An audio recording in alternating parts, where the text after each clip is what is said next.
अस्सलामुअलैकुम। Sports round up के साथ मैं हूं आपकी होस्ट हिमायल अशरफ। प्रोग्राम का बाकायदा आगाज़ करेंगे, पर सबसे पहले हेडलाइंस पे एक नज़र। कौमी क्रिकेट टीम के कप्तान सरफराज की कोचिंग कोर्स में शिरकत से माजरत।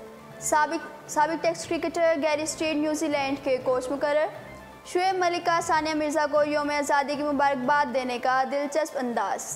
भारत की टीम अभी भी पाकिस्तान से बहुत ज़्यादा तजुर्बेकार है, सरफराज अहमद का पैगाम सामने आ गया। नौशहरा ज़ल्मी ने ज़ल्मी आज़ादी कप जीत लिया।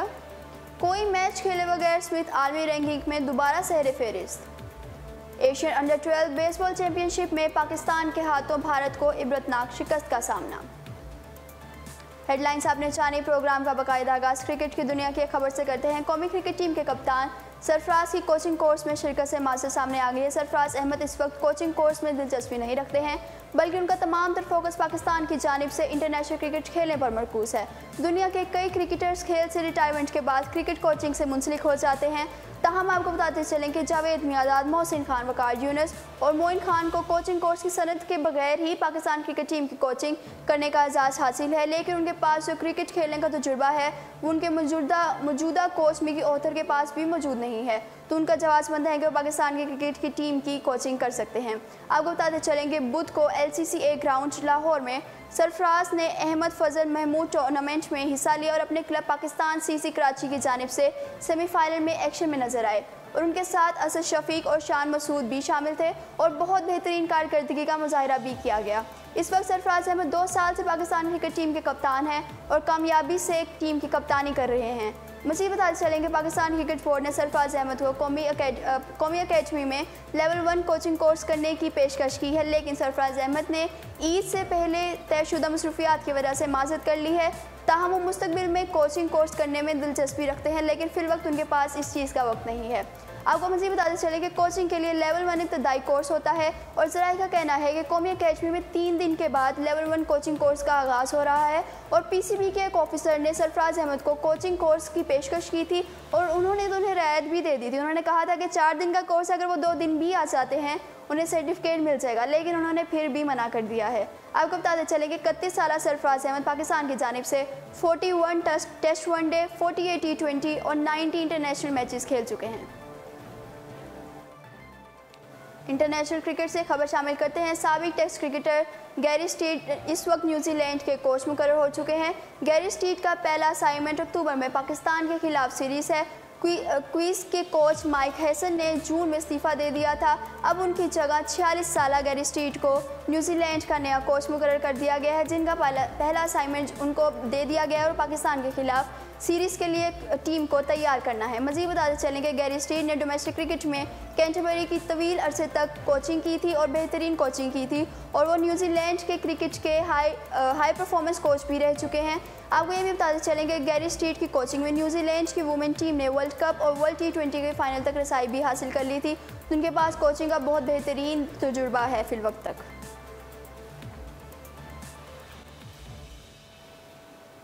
पाकिस्तान के शुएब मलिक का सानिया मिर्ज़ा को यौम आज़ादी की मुबारकबाद देने का दिलचस्प अंदाज सामने आ गया है। शुएब मलिक ने ट्विटर पर अपने पैगाम में लिखा है, पूरे दुनिया के भारतीयों को आज़ादी मुबारक और ख़ास तौर पर उस एक को जो मेरे घर में मौजूद है। उन्होंने सानिया मिर्ज़ा का नाम तो नहीं लिखा, लेकिन अपने घर की तरफ इशारा करते हुए वाज़ह कर दिया कि वो अपने अहलिया को ख़ास तौर पर मुखातिब कर रहे हैं, जिस पर सानिया मिर्ज़ा ने बहुत मोहब्बत का इजहार किया। याद है कि 2 दिन कबल सानिया मिर्ज़ा ने भी पाकिस्तानी के तमाम तर फैंस और अपने दोस्तों को ट्विटर पर यौम आज़ादी की मुबारकबाद पेश की थी और कहा था कि ये उनकी इंडियन भाभी की जानिब से है। इससे कबल गुज़श्ता रोज़ पाकिस्तान की यौम आज़ादी पर एक भारतीय ट्विटर सारिफ ने सानिया मिर्ज़ा का मजाक उड़ा दिया। उनसे पूछ लिया कि क्या आपका आज़ादी का दिन आज है, तो उन्होंने उस सारिफ को बहुत करारा जवाब देते हुए कहा कि जी नहीं, मेरा और मेरे मुल्क का आज़ादी का दिन 15 अगस्त को है और मेरे शोहर का और उनके मुल्क का आज़ादी का दिन 14 अगस्त को है। उम्मीद है कि आपकी कन्फ्यूजन दूर हो गई होगी। इसके अलावा सानिया मिर्ज़ा ने उनको एक और तंज करते हुए पूछ लिया, वैसे आपका आज़ादी का दिन कब है, क्या आपको याद है, क्योंकि आप बहुत कन्फ्यूज़ लग रहे हैं। भारत की टीम अभी भी पाकिस्तान से ज़्यादा तजुर्बेकार है, सरफराज अहमद का पैगाम सामने आ गया है। पाकिस्तान क्रिकेट टीम के कप्तान सरफराज अहमद ने उम्मीद जाहिर की है कि इमरान खान के वज़ीर आज़म बनने के बाद क्रिकेट समेत तमाम तर खेलों में बहुत बेहतरी आने वाली है। जो इनके ये ख़यालात हैं उनका इजहार उन्होंने कल मीडिया से गुफ्तगू करते हुए किया था। सरफराज अहमद का कहना था कि पाकिस्तान में क्लब क्रिकेट बहाल हो चुकी है और ये बहुत खुशाइन बात है। इसके अलावा उन्होंने ये भी कह दिया कि पीसीबी ने क्लब क्रिकेट की बहाली में बहुत अहम किरदार अदा किया है और इमरान खान से दरख्वास्त की जाती है कि डिपार्टमेंट क्रिकेट को बंद ना करें क्योंकि ये बहुत अहम है। सरफराज अहमद का कहना यह भी था कि हमारी टीम इस वक्त बहुत अच्छा खेल रही है। एशिया कप में आने वाली तमाम टीमें बहुत अच्छी होंगी और मुकाबला बहुत बेहतरीन होने वाला है। उन्होंने एक और चीज़ ये भी वाज़ेह कर दी कि एशिया कप में कोई टीम आसान नहीं होगी। बेहतरीन कारकर्दगी दिखाने के लिए फ़िटनेस बहुत अहम होगी। उन्होंने ये भी बताया कि फ़िलहाल फ़िटनेस पे बहुत ज़्यादा काम भी किया जा रहा है। उन्होंने ये भी बताया कि पाकिस्तान क्रिकेट के लिए आइंदा आने वाले 4 से 5 माह बहुत अहमियत के हामिल रखते हैं। एक सवाल जब उनसे पूछा गया तो उन्होंने कहा कि इंग्लिश कंडीशंस में तमाम तरह एशियन टीम्स के लिए खेलना मुश्किल हो जाता है, लेकिन हमारी कारकर्दगी इत्मीनान बख्श रहेगी और आप इस चीज़ को देखेंगे भी। उन्होंने ये भी मज़ीद कह दिया कि एशिया कप में तमाम टीमें बहुत ज़्यादा बेहतरीन हैं। बांग्लादेश और श्रीलंका बहुत अच्छा खेल रही हैं और उन्होंने ये कहा कि कप्तान की हैसियत से समझता हूँ कि भारत के मुकाबले में हमारी तैयारी बहुत अच्छी है, लेकिन उन्होंने ये भी कह दिया कि भारत की टीम अभी भी पाकिस्तान से बहुत ज़्यादा तजुर्बेकार है। वाज़ेह रहे कि चैम्पियंस ट्रॉफी के बाद एशिया कप में पाक भारत टीमें मद्देमुकाबिल होंगी और शौकीन भरपूर मुकाबले की तवक्को भी कर रहे हैं। इस हवाले से सरफराज अहमद ने भी उम्मीद जाहिर कर दी है कि पाकिस्तान एशिया कप में बहुत बेहतरीन कारकर्दगी दिखाएगी और भारत के खिलाफ अच्छा खेल भी पेश करेगी। डोमेस्टिक क्रिकेट से खबर शामिल करते हैं। नौशहरा ज़ल्मी ने ज़ल्मी कप जीत लिया है। नौशहरा ज़ल्मी ग्रीन्स ने ज़ल्मी कप जीत लिया। फाइनल में नौशहरा ज़ल्मी ग्रीन्स ने खैबर ज़ल्मी ग्रीन्स को 7 विकेटों से शिकस्त दे दी। निगरान वज़ीर आला दोस्त मोहम्मद के साथ चेयरमैन पेशावर ज़ल्मी जावेद अफरीदी ने इख्तितामी तकरीब में इनामात भी तकसीम कर दिए। इसके अलावा रेहान अफरीदी ने 40 रन बनाकर अपनी नुमाया कारकर्दगी दिखाई। इसके अलावा उमर आलम ने भी 3 विकेटें हासिल की। जवाब में नौशहरा ज़ल्मी ग्रीन्स ने जो उनको हदफ दिया गया था सिर्फ 3 विकेटों में ही हासिल कर लिया और पहला ज़ल्मी आज़ादी कप अपने नाम किया। फातेह टीम की जानिब से रज़ा गिलानी 46 रन बनाकर नुमाया रहे और खैबर ज़ल्मी की जानिब से समीन गुल ने भी 2 विकेटें हासिल की थी। मज़ीद बताते चलें कि जो निगरान वज़ीर आला हैं दोस्त मोहम्मद, उन्होंने कहा है कि जश्न आज़ादी के मौका पर पेशावर ज़ल्मी की जानिब से आज़ादी कप का इनेकाद बाइस खुशी है और पेशावर ज़ल्मी और जावेद अफरीदी जो खैबर पख्तूनख्वा में क्रिकेट के फ़रोग के लिए काम कर रहे हैं वो ग्रां कदर खिदमात हैं और हम इसके लिए बहुत शुक्रगुजार हैं। और उसके अलावा चेयरमैन पेशावर ज़ल्मी जावेद अफरीदी का भी पैगाम सामने आया है। उन्होंने कहा है कि पेशावर ज़ल्मी फाउंडेशन के तहत खैबर पख्तूनख्वा में क्रिकेट की बेहतरी के लिए इक़दाम किए जा रहे हैं। मैं इसके ऊपर बहुत ज़्यादा खुश भी हूँ। उन्होंने ये भी कहा है कि मुस्तकबिल में भी ऐसे इवेंट्स करवाए जाएंगे। उन्होंने कहा है कि ज़ल्मी स्कूल लीग और ज़ल्मी आज़ादी कप के बाद उनकी जो कामयाबी सामने आई है उसके बाद आइंदा माह में ज़ल्मी मदरसा लीग का इनेकाद भी किया जाएगा। तो खैबर पख्तूनख्वा के तमाम तर खिलाड़ियों के लिए अच्छी खबर है। इसके अलावा पेशावर ज़ल्मी के डायरेक्टर क्रिकेटर और हेड कोच जो हैं मोहम्मद अकरम, उनका भी काम सामने आया। उन्होंने कहा है कि ज़ल्मी आज़ादी कप में नया टैलेंट सामने आया है और उम्मीद करते हैं कि नौजवान क्रिकेटर इसी लगन से मेहनत जारी रखेंगे। इंटरनेशनल क्रिकेट से खबर शामिल करते हैं। कोई मैच खेले बगैर स्मिथ आलमी रैंकिंग में फिर से सर फहरिस्त पर आ गए हैं। स्टीव स्मिथ ने दौरा जनूबी अफ्रीका के दौरान बॉल ट्रिमिंग में मुलविस होने के बाद कौमी और बैनुल-अक़वामी क्रिकेट खेलने के लिए 1 साल की पाबंदी आयद कर दी गई थी और ऑस्ट्रेलियन क्रिकेटर स्टीव स्मिथ ने रवां साल मार्च में पाबंदी के बाद से कोई मैच नहीं खेला था और अभी टेस्ट क्रिकेट की जो रैंकिंग सामने आई है उनके ऊपर उन्हें आलमी नंबर में फिर 1 नंबर मिल गया है। उन्होंने अपनी जो सीट थी वो फिर से बरकरार कर ली है। आपको ये भी बताते चले कि इंडियन कप्तान विराट कोहली जो है वो इंग्लैंड के खिलाफ पहले टेस्ट में 200 रन बनाकर पहले नंबर पर आ चुके थे, लेकिन जो दूसरा टेस्ट था उसमें उनकी परफॉर्मेंस बिल्कुल अच्छी नहीं रही थी।